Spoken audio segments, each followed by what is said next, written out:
Hello student, आजपासून आपण 11th स्टँडर्डचा चॅप्टर नंबर 2 ट्रिग्नोमेट्री 1 स्टार्ट करत आहोत, जे ऑलरेडी आपल्याला 10th स्टँडर्डमध्ये झालेलं आहे.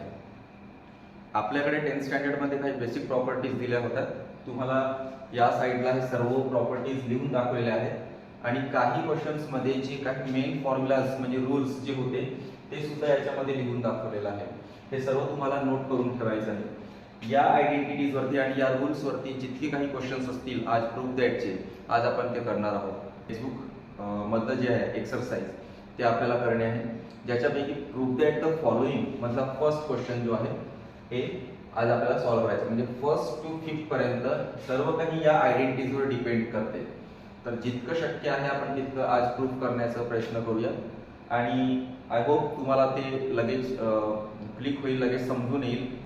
फर्स्ट एग्जांपल है sin square a cos square b plus cos square a sin square b plus cos square a into cos square b plus sin square a into sin square b equals to 1. Left hand side मध्ये आपल्याला just sin square आणि cos square दिसत आहे आणि right साइडला proof करायचं आहे.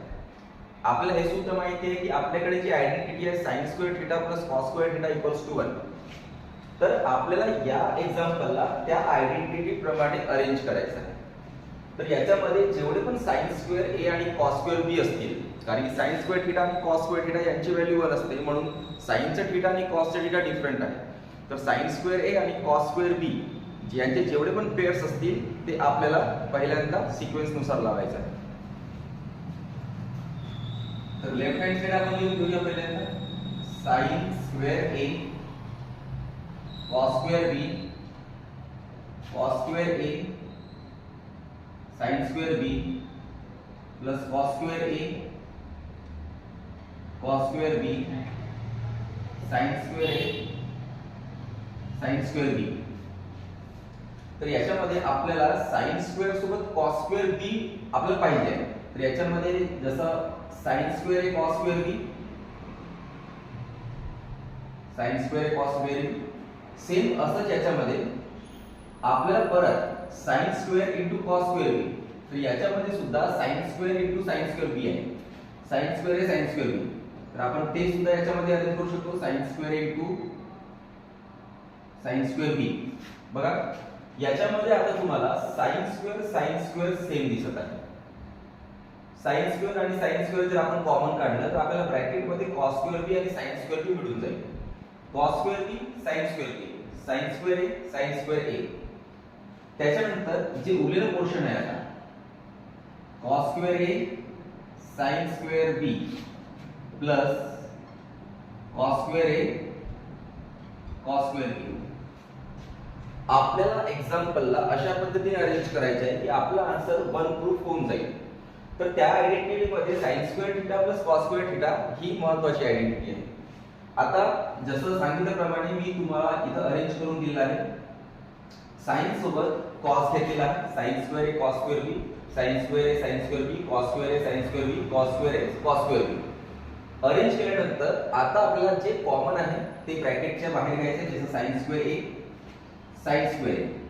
First bracket जर आपण घेतलं तर sin स्क्वेअर a याच्यामधून कॉमन निघेल. sin स्क्वेअर a जर कॉमन काढलं तर आपल्याकडे राहिलं cos square b plus sin square b cos square b sin square b. याच्यामधून आपण जर बघितलं तर cos स्क्वेअर आणि cos स्क्वेअर आपल्याला कॉमन मिळत आहे, म्हणून आपण याच्यात cos स्क्वेअर हे कॉमन काढलं तर राहिला आपल्याकडे sin square b plus cos square b. त्याच्यानंतर आता हा जो ब्रॅकेट आहे याची व्हॅल्यू जी आहे sin स्क्वेअर a, या ब्रॅकेटची व्हॅल्यू या आयडेंटिटी नुसार 1 होणार आहे. ही आयडेंटिटी जी आहे sin square theta plus cos square theta और cos square theta plus sin square theta दोन्ही प्लस असल्यामुळे पॉझिटिव्ह असल्यामुळे आपण त्याला कशा प्रकारे अरेंज करू शकतो. आपण आधी cos square theta plus sin square theta पण लिहू शकतो. म्हणून cos square b plus sin square b. Theta means याच्यामध्ये b झालं. थीटा त्याच्यामध्ये डिफरंट दिलेला होता, सेम थीटा असल्यानंतरच आपल्याला व्हॅल्यू 1 लिहिता येते. म्हणून cos स्क्वेअर मेजर अँगल जो असतो तो सेम असल्यानंतरच आपल्याला 1 आन्सर लिहिता येते. म्हणून आपण याचा आन्सर आता 1. इन शॉर्ट जर सेम अँगल असलं तरच आपण इथं लिहू शकतो cos स्क्वेअर बी cos स्क्वेअर ए. याच्यामध्ये सुद्धा sin स्क्वेअर बी cos स्क्वेअर बी आहे. सेम अँगल आहे. सेम अँगल असल्यामुळे आपण तिथं आन्सर 1 लिहू शकतो. sin स्क्वेअर ए प्लस cos स्क्वेअर ए. आता ही आयडेंटिटी जी आहे ती डायरेक्ट आन्सर आपल्याला 1 मिळवून देते. म्हणजे आपल्याला RHS इथं प्रूफ करता आलं. तुम्ही नोट डाऊन करू शकता.